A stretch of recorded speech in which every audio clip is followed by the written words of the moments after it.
কোনো পদক্ষেপ নেয়নি। তারপর আমি না পাইলে নাই করে হাতে ব্যথা পাইছে, এবারে পিঠে ব্যথা পাইছে। এখন তারপর আমি না পারি আমি সেনাবাহিনীর কাছে গেছিলাম, তারা কোনো এখন তারিখ কোনো অ্যাকশন যায় নাই, কিন্তু আমাদের এই মাল আর কি অন্য জায়গায় রাখি দিয়েছে। ব্যবসায়ী আমরা 5 ভাই ব্যবসা করি, আমি নিজে চাকরি করি এবং ব্যবসাও করি।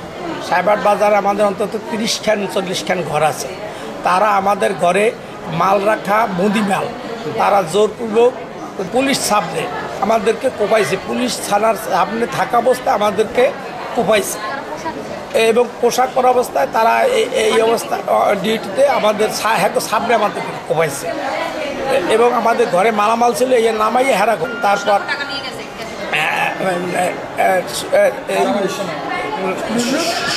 সুরজ হলাদার, এরপর পোলার নাম কি হয় রিজবি, নাসির আহমেদ সম্রাট, এরা রাজনীতি করে, বিভিন্ন দলের এই রাজনীতি করে এরা এখন সন্ত্রাসী খাতা নাম রয়েছে। এরা আমাদের জোরপূর্বক ঘর দখল করে।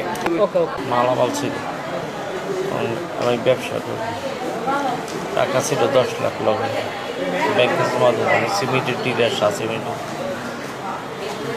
আমি আপনাদের উপরে কেন হামলা করছে, কেন হামলা করছে? এই ঘর দখল দিব না, এই জন্য মালামাল নিয়ে মালামাল আছে করে রয়েছে, লাখ লাখ টাকার মাল রাস্তার করে এখন আছে। পুলিশে গিয়ে ছবি তুলছে, আর্মি গেছে, আমাকে মেডিকেল পাঠাই দিচ্ছে এরা। এখন কি আজকের